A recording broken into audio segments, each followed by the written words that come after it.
iPitam Breakfast ku-104.1 The Pumping Beat of Gas. Lokungijabulisa-ke ngalesikhathi samanje ukuthi sizongena ku-class lesintu ngikho bo-Amos bacula mnanzi so-ke la bacula bo-Soria anilimi lesilikhulumako la bathi hayi sabore uhambisana-ke na Mr Brown abinye banaye-ke ngithi man SA bana TJ bana Moscow lameli bito Princeville ngihambisana-ke na Asos Princess mnakethu angikwamukele la msakadweni kunjani?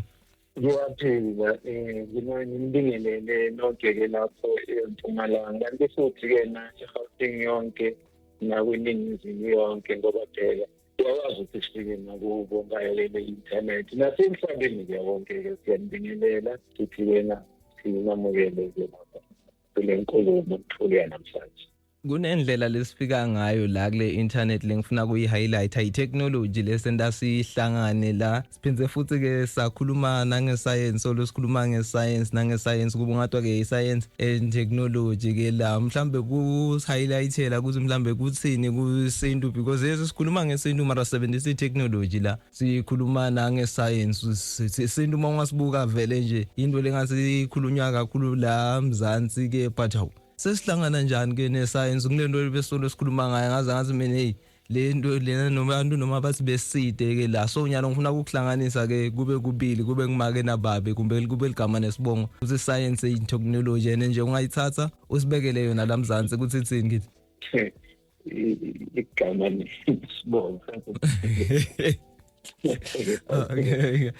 Ngicela ukungena-ke futhi sathi siphe emagameni ezine bendlulu. Mhlawumbe nesi uqale lapha-ke ngoba umlayezo enginikwe wona. Nginikwe umlayezo njenge-asosi ngingumprofethi futhi. Kunyane ukuba umprofethi kodwa-ke nakubaliwe lapho ekubeni ngi-asosi. Nanokuthi-ke na ngingum-apostoli. Ukuthi-ke na ngothunyiweyo ngithunywe ubani nguKristu. Ukuqala othunywe ngomlayezo uKristu ama-apostoli yilaba abokuqala bathunywa ngomlayezo bayahluka-ke manje-ke na umlayezo lona oze lapha ekhaya lapha eNingizimu Afrika ngumlayezo owukuthi uze endlini yakwantu kodwa-ke na kuzo zonke izizwe ezingaphansi kwendlu kwantu nezizwe futhi-ke na ezingale endlini kanti ukhumbule ukuthi noKristu wathi wathunywa ku-Israyeli ethunywa ngomlayezo ku-Israyeli kodwa ethunyelwe emhlabeni besho ukuthi-ke u-Israyeli lona wayeyindlela yokuthi akwazi ukuletha umlayezo elizweni lonke emhlabeni wonke. Kanjalo-ke nami-ke ngithunywe-ke nangayo loo ndlela leyo eSouth Africa njengoba ubona isimo sinjena isimo asimanga njengoba nje mhlawumbe abanye bangacabanga ukuthi simile nje nesimo ngoMashi and Mashi ngalokhu konke nje okunye kodwa isimo sizoye sike sibhebhetheke sibe nzima ngale ndlela yokuthi akakho umuntu walapha eNingizimu Afrika onombono okwazi ukubonelela isimo ngendlela esizoba nakhona lapha eNingizimu Afrika ngenxa yezitha ezisingathile eNingizimu Afrika kanye futhi-ke ngendlela-ke futhi esakhiwe ngayo-ke nathi-ke lapho manje-ke na kukho konke lokhu-ke nomvinqami-ke ukubone ndulo ukubone namhlanje manje-ke na usengithumile ukuthi ngizoletha lo mlayezo lapha eNingizimu Afrika ohambelana nawo lo mbuzo lona owubuzayo oyi-science ne-technology ukhumbule futhi ukuthi sekuyinyanga lapho uNtulukazi uJulayi lapho khona-ke nasenze njani-ke sibungaza imvelaphilo isayensi lapha ekhaya eNingizimu Afrika. Kungani ukuthi le nyanga lena kaNtulukazi kube inyanga yesikhombisa abantu yakhumbula futhi ngalokho kubizwa ama-riot July riot lapho khona kwabhebhetheka lapha eNingizimu. Baphinde futhi nakho noMashi and Mashi uJune uwela phela lapha kuJulayi na nguyena lo nyaka lona futhi bese kuthi khona kuwo futhi le yona le nyanga lena kube futhi iyona nyanga lena lapho khona sibungazani imvelaphilo imathematika umlingo ubulingo sikhuluma ngani sikhuluma ngesayensi imathematika i-engineering i-technology ngale nhlobo ndaba lena ethi i-science ne-technology yethu sonke it belongs to everyone. Ngingani kunjalo ngake njena ukuqondana nje kwezinto noma kunesanda lapha hayi esempeni kodwa isandla sophezulu konke yini esihamba la ngoba sijwayele izandla zemfene isandla somuntu ukuthi khona isandla la esinoke njena sithelela ukuthi into ijike kanjena noma isimo sijike sibe kanjena sikhona-ke ngesandla sophezulu konke ukuthi-ke naso asibona ngoba phela kafani nathi-ke sisuke njalo nje nasibheke ukuxhumana nalokhu okufana nathi okungafani nathi njena asikuthandi nje singabantu sihlukanisana ngalokhu esikuthandayo ukuthi kufana nathi ingakho nje namanje ukucwasisa lokhu ngokuhlala abahamba bahlale ingalokhu ukuthi silinganiswe njalo singokuthi ngabe ukhuluma njengathi yini ngabe ubukeka njengathi yini ngabe negazi elinjengathi yini uma kungafani nathi akusukele kwethu akuhambe sinjalo-ke thina abantu lo moya lona-ke siphinde siwusebenzise nanoma-ke nasesidibana noNkulunkulu ukuthi uNkulunkulu simfuna ukuthi afane nathi ukuze simuzwe kanti uNkulunkulu uthi-ke nginenzile-ke mina nginakhile mina-ke nomamela mina ngoba babakhona-ke abantu-ke ezweni emhlabeni abanjengathi-ke mabayithobayo ngayithoba-ke iminyaka emithathu ngizile ukudla ngizile ukuthi ngizwe ukuthi uNkulunkulu uthini ngezwi lethu uthini ngathi abakade bangithingathile lapho abangani bami umndeni bebefika bengenandaba ngithi kodwa mina nginendaba ngifuna ukwazi ukuthi yini lena ngoba kade ngikhuleka manje ngifuna nje ukuthi manje ngithi ngikhuleka mina ngikhule ngilale ey'ntabeni ngikhulekela izwe lami ngikhulekela indawo lena naye ngathi-ke nangihlale nango-3 years ngenza ukuthi-ke nalaphayana ngungqingetshe leNkulunkulu ngikhulekile kade sengimdala kangaka angatholi ukuthi yini kahle kahle 3 years-ke lona nginqamula kujuquke lona kuNkulunkulu elapho-ke nesengiveze banginika nawo umlayezo we-South Africa okokuqala nje ngibona ukuthi sizoqeda wonke lo mlayezo kodwa uhambelana nayo nje inhlokondaba esimatasa ngayo nakho-ke igama engalisho ngalibiza ukuthi-ke ngichaza ukuthi igama lami ngusizwe ngenxa yokuthi-ke isizwe-ke siyazi ukuthi khona ngani ngesitshaba ngokuqoqeka kwabantu bese futhi sizwe ukuthi-ke simamele silalele ukuthi-ke sizwe mamelane lokho ukubuyisela kuphi ukubuyisela kuDeuteronomy 6:4 lapho ethi khona listen o Israel lapho khona-ke sethi mamelani we-Israyeli uNkulunkulu uyinkosi futhi yena unguNkulunkulu yedwa unguNkulunkulu sinye unguNkulunkulu oyedwa leyo nto leyo kona ithiwa yishema ibizwa kuthiwa yishema iyona ebalulekile esizweni sika-Israyeli manje yena uNkulunkulu namhlanje angiyibhalanga-ke leyo encwadini sengiyibhale analo igobongo lami lapha nangusizo uthi-ke kumina mamelane sizokuqala-ke unake-ke nalokhu-ke ukuthi izilimi zalapha eSouth Africa zingakanani ungasikhumbuza nje zingakanani ilimi sesina 12 nyalo musangini sesina 12-ke manje izilimi ezinapha sinezilimi eziyi-12 izilimi lezi ezishumi-nambili eziwu-12 izilimi masithi njena ulimi lukhongani noma likhombani ingathi likhongani ngoba phela likhombani ulimi angisho singavumelana sonke ukuthi likhomba isizwe nesizwe siyaziwa ngani ngolimi lwaso angisho yes uma-ke izwekazi leli lase-South Africa selinezilimi eziyishumi-nambili ezinga-12 kuthini-ke kuwena lokho kuthini nakimina lokho kuthiwa-ke izwe leli linezizwe eziwu-12 manje ngiyazile ukuthi umunye ezothi cha usuyaphambuka ziningi izizwe zilana ukhona namanye amalimi afuna ukungena nawo amaponda athi nasona amaXhosa yabona njena sifuna ulimi lwethu maningi njena amanye amalimi noma esingathi-ke izizwe ezikhona lapha ezithi nazo-ke zifuna ukuthi iy'limi zazo zibe khona laphayana ukuthi-ke bomthetho kodwa-ke ngokukamoya ngokuya ngalona onguCamagu ngikhuluma ngoCamagu namhlanje angikhulumi ngomndeni nangakhulumi ngoNkulunkulu kodwa ngikhuluma-ke nangoCamagu lona okwazi ukuthi aqondise izinto ngendlela yokuthi akukho muntu ongaqondisa ngayo yingakho enguCamagu manje uthi uCamagu-ke bukani-ke mina angifani nami ngikhuluma nani ningabheki ukuthi ngizozwa iphimbo. Ngikhuluma kanjani mina? Ukhuluma ngezimpawu. Angithi ulimi leli olesithwe. Lolimi lolu yini? Ngicela nje ukuqala nje manje. Sign language. Yes. Sign language. Sign language. Ngoba ngulimi lwezimpawu ukuthi kena umbinqangu uthi kena kithina usazi ukuthi yena uziveza ngezimpawu. Sizoyifike manje ukuthi siqonde kuzinze lokho kusho ukuthi kena ngisho kanjani uma ngisho kanjani. Sisase lapha-ke kokuthi kena izwekazi lethu leli ihlukaniswe ngezizwe eziwu-12 ngokuya esimoyeni, hayi ngokuya ngawo enyameni. Nabo laba basembusweni bebengazi ukuthi bayenzani. Kukhona isandla engishoyo ukuthi mina yisandla sikaMdali esihamba silungisa, sibonise, siqondise, sakha ini isiphetho sophezu konke. Nanoma thina sicabanga ukuthi siziphethe, sicabanga ukuthi mhlawumbe siphethwe ngabaphansi, cha siphethwe nguCamagu, siphethwe yilo phezu konke umbinqangu. Ngokuthi nabo nokhokho bethu esoke sixoxe ngabo, nabo bamjikela. Uyabona, bamjikela nabo. That's it. Asiziswa abantu. Manje kena umbinqangu uthi ngiyanibuyisela, kodwa ngimbuyiseli ngendlela enaphuma ngayo.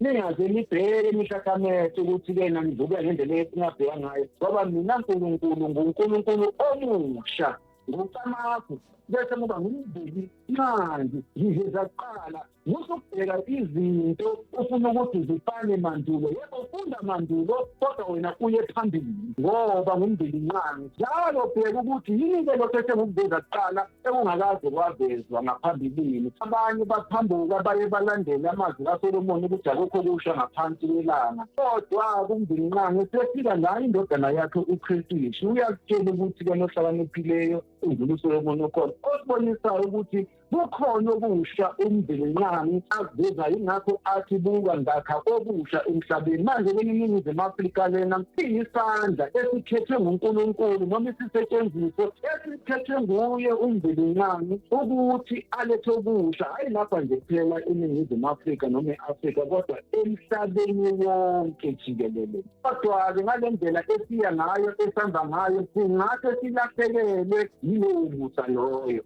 ngoba phela mase ukhethiwe akusho ukuthi kena angeke umusa ukulahlekele. Nabo aba-Israyeli kwabanjalo, wathi uKristu sesiyekubona, wathi umbuso ulokuthathwa kimina unike isizwe esiyokukhiqiza ini isithelo sawo. Akazange athi uKristu umbuso uyothathwa kimina bese unikwa abantu abansundu noma abantu base-Afrika noma abantu abanjanjani. Uthena wesizwe lesi esiyozala isithelo sikaKristu, leso sizwe leso yisona esinika umbuso. Bese ngiyakubuza-ke mina-ke, yisiphi isizwe emhlabeni wonke jikelele esaba nomthelelo noma isithelo sikaKristu? Sisodwa leso sizwe leso, yi-South Africa, iZansi Afrika. Lokhu esakwenza okuthusa abantu abaningi, nabanye basibone basinyase basithathele phansi ngenxa yomsebenzi esawenza ukuthi kube noxolelwano phakathi kwalaba abangabelungu nathi thina abantu abansundu, kulo legazi elachitheka lapha, kulo lenkohlakalo eyenzeka lapha ekhaya, nalenkhohlakalo eqhubekayo iyenzeke. Kodwa ukuthi ngenhliziyo nangomoya sibe nokuthemba kumbinqangi, saphinde futhi sathatha ngezikhali lezi zenunu lokho kubizwa kuthiwa yi-nuclear, sakuqina sihamba ngombhalo, ngoba phela uthi baqalekisiwe ababeka ithemba labo kuphi na? Ababeka ithemba labo kuzikhali. Abantu babeke amathemba abo kuzikhali, noma bebhalile ezimalini zabo bathi kuNkulunkulu siyathemba, in God we trust. Kodwa uma usubamela usubheka kahle, bathembe ini? Bathembe izikhali. Kodwa iNingizimu Afrika yakhiqiza isithelo sombuso okuwukuthi lo mbinqangi omkhulu okhona ohamba nathi, kodwa kube ngathi kuthethwa engabonakali. Usisize bekhuluma-ke nabo labantu laba abaseningizimu ukuthi bangaphambuki ngoba mina uNkulunkulu uma uphambuka angeke ngisathi kodwa ngakuthembisa usuyaphambuka-ke manje.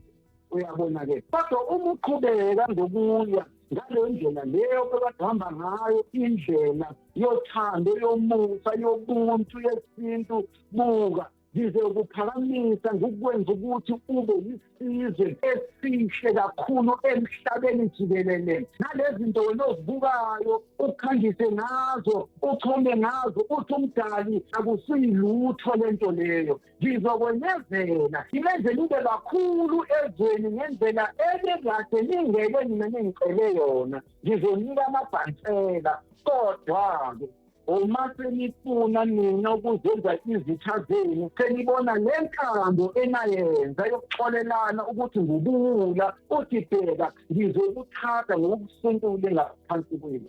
Uyabona-ke ngoba phela manje selenza okunye, hayi-ke lokhu enganibusisela bona nina nguNkulunkulu. Yathi into engifuna ukuyibuda la uqinisile ukuthi vele sitawubungata science and technology uvete indzaba ye-nuclear yathi ukuthi ngidatfaka namphakathi la Mzansi kuthi ngendlela sikwate ngayo ukuthi thina asana sikhali lesitozivikela ngayo sithiwe akucinywe nje la Mzansi la kuthiwa kunema embassy kunebantu aba-attack kwasinawo onke lama weapon lawa nje as-attack lutho ukuthi wena sendiwe ngumdali size sibe nje sibe peaceful ngoba tonke letinto wetibona adikho la nje thina enyalo empty njengoba ushilo ke la ukuthi kwathiwa inuclear ayicimi eMzansi sikhala left and right kuse mangasuka timbi usasingla abantu labo thina sibusiso lesikhala isibusiso lesi kodwa-ke lesibusiso lesi thina asisaza lesi thina singabantu siza ngokuya ngani ngobuntu masithi ubuntu kuye kuthi kube nobhidela ngoba ubuntu buhambelana nalokho esikuchazayo inkambo yesintu noma kanti bese kena kube ukuthi kena ubuntu sesikhuluma kaningi ngabantu jikelele sithi kena i-humanity. Yebo impela indlela thina ngithi thina esakhetha ukuthi sikwenze nalokhu okhokho ngoba phela lokhu kuphuma empilweni yani kanguni empilweni yani empilweni yabantu ukuthi yakade sithanda ukuthula kodwa phela singabantu njengoba singabantu nathi sinalo udlame nathi siyakwazi ukwenza udlame nathi udlame siyathanda.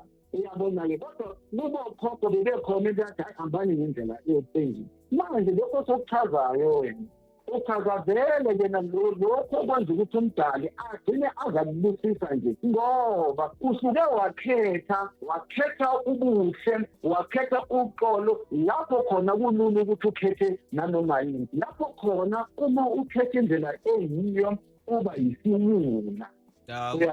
Uthi sibe magwala wena la uthi lilimi liveta sizwe maye ngifuna ukuverify la kuleli gama lakho ngoba nawe uvele nelimi lesintu nawe sizwe uvela nelimi ngoba wena soshayela akusila la Mzansi kuphela that's why uvela kuba akhibe Africa so lelimi lesintu nawe uvele naso nesizwe ngifuna ukuverify lokho because awukho kule 12 official languages yala South Africa but uwakha iAfrica yonke ke wena shothi kuyahambelana naleli gama lakho ngoba nalo sizwe phela lesi enivele nelimi lesintu. Isintu kena siyilimi kena kusho ukuthi kena kuzo lezi limi lezo kena asithi mawukhuluma ngezilimi lezi ezomani leli lezi kusho ukuthi kena leli lesintu leli li-official lingomthetho ngoba phela asilona ukuthi ilimi lizimele kodwa likha khona lapha noma lingumhluzo walezi limi lezi. Manje kena impela-ke mina ngumuntu kena ozolesizwe lesi angisho angifuni ngaphansi ngicabanga umuntu omthaka yiso lesizwe lesi ngizale khona lapho ukuze ngikwazi ukuthi ngithule nawo umlayezo ovela kucamakho nakho okunye-ke nakho kuzobaluleka-ke lapha mina-ke ngihlale endaweni ekuthiwa yithulane njengoba engathi ithulane ekuqaleni bekuyi-snake park noma udoronkuku noma okunye kodwa-ke yena negama labizwa ngokuthiwa uthulane endaweni yokuthula indawo lena engihlala kuyo isukwaniswe kangaki awu-12 ku-block 1 kuya ku-block 12 mina ngikhula njena ngimncane ngina-16 ngiye emhlabeni laphana ngiyokhuleka ngithi ngikhulekela izwe zokuphi zise-block 1 kanti-ke futhi bese-ke la e-block 12 kuyinani eBlock 12 laphayana yindawo engumlando lapho khona amabhunu nabelungu abalela khona. Kwathi sekuqeda ukuniwa waniwa le eVaal wabe lena sebenze njani wabe sekukhonzwa sekumiswa neNingizimu Afrika lena abantu manje abasebalela. Manje ngicela ukuthi-ke nabantu baqaphele lapha ukuthi ngithe umdali ukhuluma ngani ngezimpawu ingakho asiphekena ukuthi sibe lezilimo lezi ukuthi eyokugcina noma ulimi lokugcina yilimi elezimpawu ukuthi asikhombise ukuthi yena ukhuluma ngezimpawu ebantwini. Kanti futhi lokho abanye bebeloke njena bekumemezela bakhona abantu esebathumele labo mina ngibabona njengoJohane aboJohane futhi aboJohane umbhapathisti laba abeza bekhuluma kushithi belandulela uKristu. Manje angisena uKristu mina kodwa-ke ngithunyiwe ngomlayezo lobalulekile okuwukuthi bodinga abantu bazongixoxela ukuthi nina nikhethekile noma bebangachazi ngokuphelele. Yebo nikhethekile yisizwe esikhethekile ngendlela umdali akhetha ngayo, kodwa yena ukuba isizwe esikhethekile kubiza ukuthi niziphathe ngendlela ethize ukuthi uma ningaziphathi ngaleyo ndlela leyo niyekena nithole isiqalekiso. Lesibona isiqalekiso leso esithola abanye bezizwe silomthola nani oma-ke naseniphambili. Manje lokhu engikuchazayo akusibona ubugwala kodwa ukuqina emandleni nasokuhlakanipheni kophezu konke. Isengikuthile ngamazwi okugcina ashiwo nguta uMandela uma ebuzwa nokuthi kungani bakhetha indlela yokuthula. Wathi abantu emhlabeni jikelele bafuna ukuthula, kodwa wathi inkinga kungenakuthula emhlabeni, abantu bangakhona ukufinyelela lokuthula lokhu. Wathi abantu abakanakho ukuzithoba. Abantu bahlulwa ukuzithoba. Uma ngithethe isibhamu mese ngiyakubonisa ukuthi mina nginkulunkela yami ngizokumosha ungangithibi. Kanti-ke uma uzithobile uyakwazi ukuthi ubonise nomunye ukuthi anginabo ubungozi kuwena, kodwa-ke ukuthi siye phambili singabantu siphilisane sisonke sithakazele umdali, sithakazele uCamagu, sithakazele lelizwe leli nobukho lobu uCamagu asiphe kona wasiphefumulela kona. Lokho yikho kubalulekile. Isizwe lesi saseNingizimu Afrika sibusisekile, kodwa-ke ukubusiseka kuhamba namacele akhona okuthi kena lingazenza lapho. Isintu ku-Facebook kambe ku-X @Prince Sizwe T angini. Biza kahle lo X Sizwe Prince T lapho ku-X bese-ke laphana ku-Facebook kube kena isintu. Yeah, hey ngiyakufa ukuthi ngeke sibhomele amanye ama-country, so kusitile ukuthi sicimele nyuhle. Washo namuhla wathi no uligobongo lemdali, so siyabonga mnakethu sitawubambana ngalokudako. Siyabonga sisiqhubeke ezinye lezi. It is Breakfast ku 104.1 The Pumping Bit of Focus. Lamel bitong Prince Valley.